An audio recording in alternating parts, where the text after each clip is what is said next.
श्री शिवाय नमस्तुभ्यम। हर हर महादेव भक्तजनों। आइए भक्तजनों, आज हम बाबा की कृपा से 19वें अध्याय का आनंद लेते हैं। ब्रह्मा जी बोले, हे नारद, गणपति के जन्म की प्रसन्नता में शिव जी ने बड़ा भारी उत्सव किया। वे स्वयं रत्न जड़ित आसन पर बैठे, दाहिनी ओर विष्णु तथा बाईं ओर मैं स्वयं बैठा। विष्णु के पार्षद चंद्रमा, दिक्पति तथा धर्मराज आदि अपने अपने स्थान पर बैठ गए। नृत्य गायन का समारोह आरंभ हुआ। उस समय वेद पुराण आगम निगम ने शिव जी की स्तुति की तथा बाजे बजने लगे। इसी समय सूर्य के पुत्र शनिश्चर गणपति को देखने आए। शिव, विष्णु, ब्रह्मा, धर्मराज तथा चंद्रमा की स्तुति कर उनसे आज्ञा ले शनिदेव मंदिर के अंदर गए तथा प्रथम द्वार पर पहुंचे। वहां द्वारपालों ने उन्हें जाने से रोक दिया। तब शनिश्चर ने द्वारपालों से कहा, तुम हमको मत रोको, हम लड़के को देखने के लिए जाते हैं। द्वारपालों ने उत्तर दिया, हम गिरजा की आज्ञा बिना तुम्हें अंदर नहीं जाने देंगे। हमको शिव जी की शपथ है, अस्तु तुम यहीं खड़े रहो, तब तक हम गिरजा से आज्ञा लिए आते हैं। यह कहकर एक द्वारपाल गिरजा से आज्ञा लेने अंदर आ गया। कुछ समय के पश्चात गिरजा की आज्ञा से शनिश्चर अंदर गए। शनिश्चर ने गिरजा की स्तुति की तथा गिरजा ने आशीर्वाद दिया और यह पूछा, हे शनिश्चर, इसका क्या कारण है कि तुम आधा सिर झुकाकर देखते हो? तुम लड़के को अच्छी तरह क्यों नहीं देखते? क्या तुमको हमारा यह आनंद अच्छा नहीं लगा?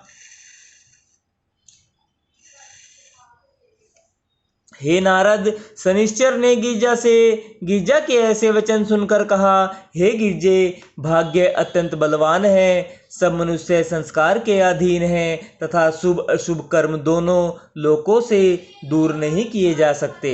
स्वर्ग नरक, जन्म मरण, आकाश पाताल, देवता मनुष्य, आवागमन, धन की पूर्णता, दरिद्रता, कुल अकुल, पुत्रहीन, सुपुत्र आदि सब भाग्य के ही व्यवहार है।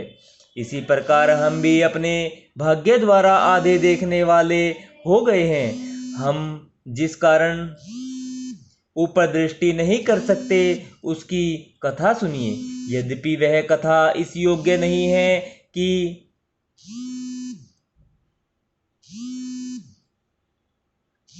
ढिठाई से सुनाई जाए, फिर भी आप मेरी माता तथा मैं आपका पुत्र हूँ। मैं बचपन से ही शिव जी का भक्त होकर उन्हीं के ध्यान एवं तप में संलग्न रहकर उन्हीं के नाम का जप करता था। जब मैं यौन अवस्था को प्राप्त हुआ, तब मेरे पिता ने मेरा विवाह कर दिया। चित्ररथ की कन्या ने, जो मेरी पत्नी थी, मेरी बड़ी सेवा की। संयोग से ऋतु के दिनों से निश्चिंत होकर उसने स्नान तथा श्रृंगार किया और तिरछी चितवन किए हंसती हुई मेरे पास आई और बोली कि मुझे देखो और मेरी इच्छा की पूर्ति करो। मैंने उसकी ओर कोई ध्यान नहीं दिया तथा उसी प्रकार शिव जी के ध्यान में लगा रहा। उस समय मैं बहुत बुद्धिहीन था। मैंने उसके गूढ़ शब्द को न सुना। जब उसने अपने मनोरथ को सिद्ध होता हुआ न देखा, तब उसने मुझे यह शाप दिया, तुमने बुद्धिमान होते हुए भी अपना धर्म न जानकर ऐसा भारी पाप किया है, और जो अपराध तुमने किया उस पर विचार तक नहीं किया।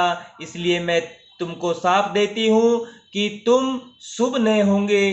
तुम जिसको नेत्रों से अच्छी तरह देखोगे, वह जड़मूल से जलकर भस्म हो जाएगा। यह कहकर वह मेरे पास खड़ी रही। तब मैंने शिव जी का ध्यान छोड़कर उसे उत्तर देते हुए कहा, हे प्रिय, मैं ऐसे शाप को सहन नहीं कर सकता। यह वचन सुनकर मेरी पत्नी दुखी एवं नम्रता से अत्यंत लज्जित हुई, परंतु मेरे मन में किसी प्रकार खेद न हुआ। मैंने वह शाप धारण कर लिया। मैं उसी दिन से किसी वस्तु को अच्छी प्रकार आंख उठाकर नहीं देखता, क्योंकि मुझे जीव के निर्जीव होने का भय हर समय बना रहता है। हे नारद, शनिश्चर के यह वचन सुनकर गिरजा अपनी सखियों सहित बहुत हंसी और बोली, हे शनिश्चर, तुम हमारे पुत्र को भली भांति देखो। शनिश्चर यह सुनकर दुविधा में पड़े कि गिरजा के पुत्र को देखूं या नहीं देखूं। यह विचार करते हुए उन्होंने दाहिने नेत्र के कोने से बालक की ओर देखा। उसी समय गिरजा के पुत्र का सिर उड़ गया। पार्वती ये दशा देख रोने तथा बिलखने लगी तथा शनिश्चर को बुरा भला कहने लगी। उन्होंने लड़के का शरीर हृदय से लगा लिया और मूर्छित होकर पृथ्वी पर गिर पड़ी। यह दशा देखकर सब स्त्रियां भी रोने लगी। रोने पीटने का वह शब्द सुनकर विष्णु आदि देवता आश्चर्य के साथ मंदिर के अंदर गए तथा वहां सब दृश्य देखा। शिवजी भी संसारी मनुष्यों के समान रुदन करने लगे। श्री शिवाय नमस्तुभ्यं। हर हर महादेव भक्तजनों।